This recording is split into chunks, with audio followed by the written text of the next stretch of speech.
So if you're like me, you get kind of tired of the campy meta of high tiers, and you just want to push in and brawl it out with a bunch of battleships with big guns or lots of guns. I suggest you try tier 7. Lyon is a very fun ship this patch, and that's down to having Deadeye.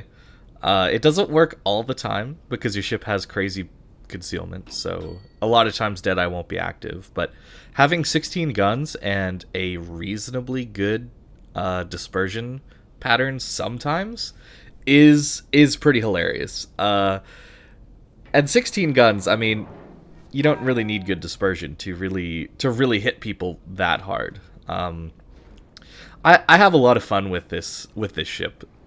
I don't play it very often because the dispersion can get frustrating, but sometimes it's just too perfect. The first 3 shells hit a citadel. That guy was so dead. and it's at mid tiers that you can have these kind of games because people actually push in more in mid tiers and people are less aware of their surroundings, I think. I think at high tier, people have gotten a lot better at the game, or they've just gotten aware enough that they're not going to push in and just sit broadside onto a battleship. So that really limits the amount of punishing salvos you can get out at tier 10. And in these mid tiers, you can really get some amazing shots in, even if you aim poorly like I just did there. But ships like Warspite at tier 6 are really good at this, because obviously Warspite has some insane dispersion for a tier 6 and overmatch. So maybe give the mid tiers a shot if you're struggling. Now, obviously you can get into tier 9 games and you're going to get tier 9 games most of the time when you play a tier 7. And you just kind of got to accept that that's how it's going to be. But what you can do is you can play around islands, and you can limit the number of people shooting at you. All these good habits and playstyles you've learned from playing at tier 10, you bring it down to mid tiers, and suddenly it becomes incredibly powerful because a lot of people maybe aren't as experienced, or they simply just don't understand pushing routes and that kind of thing. So you can catch people off guard. You can surprise people relatively easily in these tiers, and that's why it's a lot of fun. So pushing down a mid gap like this in tier 10s probably wouldn't work at this point in the game. But in tier 7 mid tier matches, it is doable, and it's a lot of fun. You can see our team is basically all on the 9 line, so we actually don't really have to worry too much about the people on the 9 line once we come out of here. That's the main reason this push works, if you're wondering.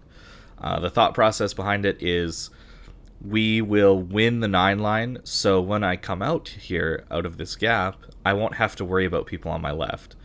And I'll be creating an earlier crossfire for my guys in the north, right? Because it'll take a while for my team on the 9 line to really push around and get actually any presence around the B cap, whereas me going here early gives my team a nice crossfire on A and on B. That's kind of the thought process, and of course I'm just loving pushing in. And the closer you are in a 16-gun battleship, the more damage you're going to do, because it is balanced out by its poor dispersion. That is how a ship with 16 guns and a decent reload, like they didn't even nerf the reload that hard on this ship. That's how a ship like this can be somewhat balanced. So that's kind of the thought. We are losing some ships, which is actually good because it means the game will last a little bit longer. It was looking like a bit of a blowout there beforehand. But yeah, mid tiers are a lot of fun. And sure, you're going to get these rough matchmakers, but every once in a while you get that perfect tier 7 matchmaker where you're fighting against your own tier. It's a lot of fun. I would love to see a ranked season at tier 7 or 6 or 8. I think giving the opportunity for more mid-tier ships to fight their own tier would be a lot of fun.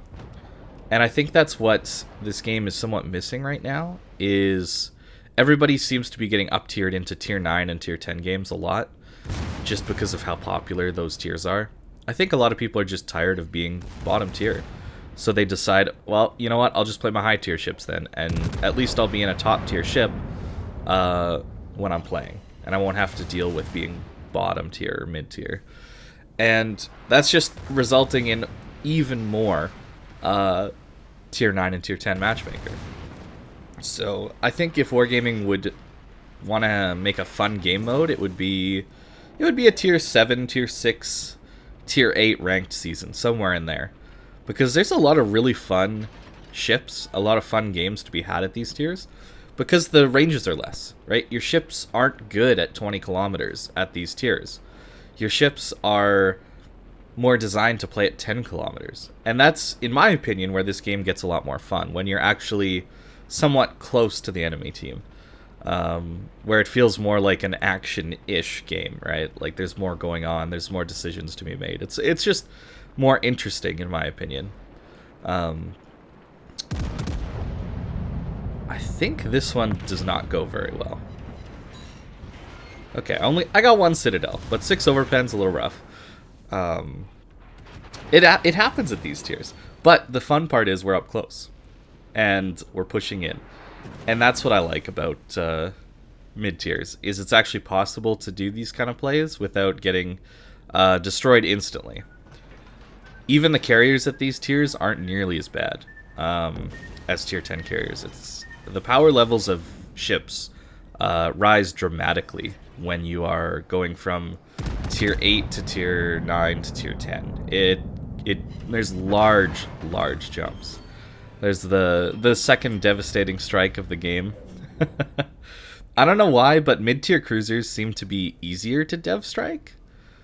I'm not sure why that is, because there's a lot of Tier 10 cruisers that have pretty large citadels that should be easy to hit, but it just seems like they aren't. That could just be down to people playing them a little bit smarter and not giving flat broadside. But, and it could also be just down to the range too, right? I mean, it's obviously way harder to citadel things at max range, but this is something I'm going to be trying to do more of, is play these mid-tier ships. I've played a lot of Tier 10 since the patch 10.0 has dropped, and I think I've almost had my fill of it, honestly, so far. Every game seems to be very similar, where both teams kind of camp the back of the map and their spawn. A few DDs try to contest caps every once in a while, and people just snipe at each other. You can only play that for so long, I think. So I'll probably be trying to play more of my mid-tier ships. I had a few really fun games in Massachusetts where I actually got to push in. So I'll probably be trying to play that ship more. If you didn't know, Massachusetts traditionally has been my favorite ship in the game. Since the secondary nerf, it's gotten a little worse, but it's still a very strong ship. And I could still definitely recommend you buy it if you're looking for a premium ship. I should mention, this video going out on a Tuesday, it's going to be your last day to get Massachusetts, just so you're aware. Massachusetts, Smallland, Thunderer, Georgia, and Alaska. They're all leaving the premium shop or just the in-game store, whatever. However you can purchase them, they will no longer be available after the Wednesday patch, because Wednesday is the day the patch is coming out, and that is the day that Wargaming has said that those ships will no longer be available to purchase, which is too bad, because they're some of the funnest ships in the game. Georgia, honestly, Georgia, Alaska, Massachusetts are some of the more fun brawling ships at the higher tiers. They're a ton of fun, and it sucks that people are going to be missing out on them. So I don't know. And they even kind of balanced them this patch. If you thought they were overpowered, they definitely got a nerf this patch. So a little unfortunate that they're leaving the shop, but I guess that's Wargaming's decision to do. So get them while you can if you want them. I'm not saying you should rush out to go spend hundreds of dollars, because obviously you can get a lot of different games for that kind of money, or, you know, do something more productive with that money. But if you want a premium ship, Massachusetts is definitely a good one. Actually, they're all good. Georgia, Thunder, Alaska, Småland, like they're just all good. They're all good. So if you want any of them, make sure you get them before Wednesday, as a little PSA. So this game turned out pretty fun. We end up almost dying here, I think, at the end, but it doesn't matter. We've won the game, and 135k in Tier 9 with a Lyon is pretty cool.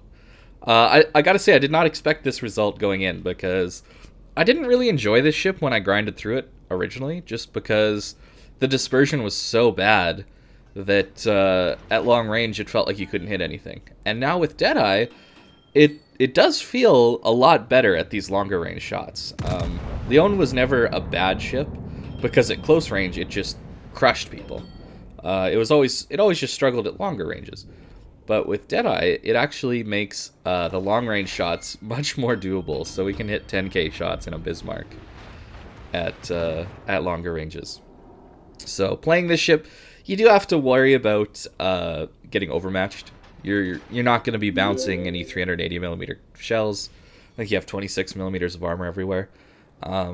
So you got to be a little careful about that. But getting flanks and forcing cruisers out and punishing cruisers is a lot of fun in this ship. It feels really, really, really good to be killing cruisers. So I think that's the game. This Bismarck just gets out of my range, and then that's it. So not a bad result, though, with 146k damage and 3 kills. I had a lot of fun with this thing. And yeah, I'll just show you how I set it up real quick, and then that'll be the video. So this ship setup is pretty simple. It's very similar to how I would probably want to set up a tier 10. I am running a gun feeder because you do want to switch to HE sometimes because of the lower gun caliber. You only have 340, so sometimes you do have to shoot HE. And the turret traverse does suck, so you want to grease the gears. And then, you know, pretty standard adrenaline rush tier 3, and then rushing to concealment and Deadeye. That's kind of your 14-point build right there. And then with the remaining points, I mean, I've taken AA just to somewhat buff it a little bit at this tier. But if you wanted to, you could run a emergency repair expert or a fire prevention. Those kind of things would be good choices as well. And in the tier 10, I do believe that is... I am running something a little bit different on my Republic. Let me just get there real quick. If you're looking for the build to... If you're grinding out the line, this is what I'm running on my Republic right now with a 19-point commander. You can see I am taking emergency repair expert. Fire prevention is also a very good skill here. But again, concealment, Deadeye, adrenaline rush, gun feeder, these are very good skills. Grease the gears is great on Republic as well. I just want to buff the AA as much as I can, because the AA skills might not mean too much, but any little bit can help sometimes versus a carrier. Any little deterrent is nice to have, at least at tier 10. At these mid tiers, you're probably only going to have like a 10 to 14 point commander, so concealment Deadeye is the way to go with that. And then you can see I've done damage control system mod 2, aiming systems, damage control system mod 1, and main armaments. Pretty standard build. You'll notice that you don't get a fighter plane or spotter plane or anything on this ship. So pretty simple stuff, really. But this ship is a lot of fun. And I think if you're looking for a battleship line to grind out, I think the French ones are actually very good in this patch. I've had some really, really, really good games with Republic and Alsace this patch. So you would be getting probably one of the better battleship lines if you decided to grind out this one. So can definitely recommend the Lyon. And I haven't played the Richelieu in a while, so maybe I'll do that in a future video. But the tier 7, 9, and 10 this patch are very, very strong. And I feel like the 8 Richelieu is probably there as well. So thanks for watching, guys, and I hope you have a great day.